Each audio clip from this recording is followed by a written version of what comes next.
马兰从来都不是个好人，而他也更不是个善人。刚才马兰下意识地提醒了这个华裔姑娘，让她不要去得罪克洛伊，那已经是马兰这些年来人性光辉的制高点了。如果马兰的人性是一枚灯泡的话，刚才的那一闪可能是这枚灯泡几十年来唯一被点亮的一次。但好巧不巧的是，3名万龙殿的女战士一直在想应该用什么样的方法，悄无声息，自然而然，并且润物细无声的去帮马兰撑撑腰，出出气。没想到就是满了人性光辉的这一闪，给了他们一个借题发挥的好机会。而那一闪之后，马兰的内心已经完全被仇恨所笼罩。他现在唯一想做的就是狠狠地暴打那个克洛伊，而且要往死里打，把他的屎都打出来。于是他怒吼一声之后，快步冲到克洛伊身前，越看克洛伊那张肿得像猪头的脸，他越是来气。于是他不假思索地抬起脚来，狠狠一脚，用力地踹在了克洛伊的脸上。这一下就直接在克洛伊的脸上踹出了一个大脚印，同时也踹断了克洛伊的鼻梁，2个鼻孔顿时血流如注。而马兰丝毫不觉解恨，他骑在克洛伊脸上，就像当年在美容院骑在叶长敏的身上一样，咬牙切齿地骂道：敢欺负老娘，打骂老娘，比老娘给你们这么多人捏脚，老娘打死你这个王八蛋！说完，他如疯了一般，2条胳膊抡圆了，便左右开弓。一时间，整个监室里全都是马兰抽克洛伊耳光的回响。由于耳光抽得太密集，一道道由房间墙壁产生的回声，甚至都来不及反应，最后无数回声叠加在一起，产生一种好像在监室里放鞭炮的既视感。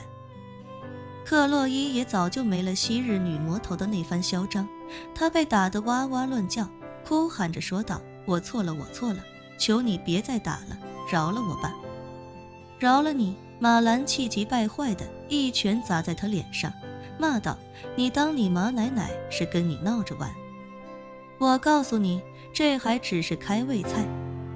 今天我就让你知道知道你马奶奶有几只眼。说完，他扯着克洛伊的头发，一边拼命地往下拽，一边在嘴里不停地骂道：他妈的红毛鬼子，老娘早就看你这一头红毛不顺眼了，你看我不给你薅秃了的！克洛伊只觉得头皮一阵炸疼，紧接着就看马兰不断地伸手向两边粗暴地丢弃被扯下来的红色头发，他顿时吓得魂飞魄散，哭着说道：别扯我的头发，求求你不要扯我的头发！马兰此时已经杀红眼了，他一边把克洛伊的头发撕扯成了鬼剃头一样的斑秃，一边咬牙切齿地骂道：你他妈现在知道怕了？你欺负老娘的时候怎么没看出来你这么怂呢？他妈的，今天你马奶奶要不把你打得满脸桃花开，你就不知道花儿为什么这样红。克洛伊被万龙殿女战士抽翻在地的时候，都没像现在这么无助与恐惧。此时的马兰完全成了一个疯狂的杀人机器，克洛伊只感觉要是任凭马兰这么打下去，自己这条命都在折在他手里。于是他哇哇大哭道：求求你放过我吧，我真的知道错了，我真的不会再欺负别人了。马兰只觉得他叫得好生烦人，于是顺手把自己薅下来的那一大堆头发直接攥在手里，团成一团，一股脑的都塞进了克洛伊的嘴里，随后咬牙道：你他妈的逼老娘吃牙膏是吧？那老娘就逼你吃头发，这都是你自己的头发，赶紧都给我吞下去！说完，他想起什么，又道：妈的，光让你吃头发可太便宜你了，我也得让你尝一尝牙膏的味道。刚说完，之前那个负责翻译的华裔狱友便忙不迭地去卫生间取了2支牙膏回来，殷勤地递给马兰，说道：阿姨，这个给您。要是不够的话，我再去给您拿。马兰看着女孩一脸殷勤的模样就来气，先把牙膏接过来，随后又一巴掌抽在她脸上，骂道：克洛伊欺负我的时候，我怎么没见你这么殷勤呢？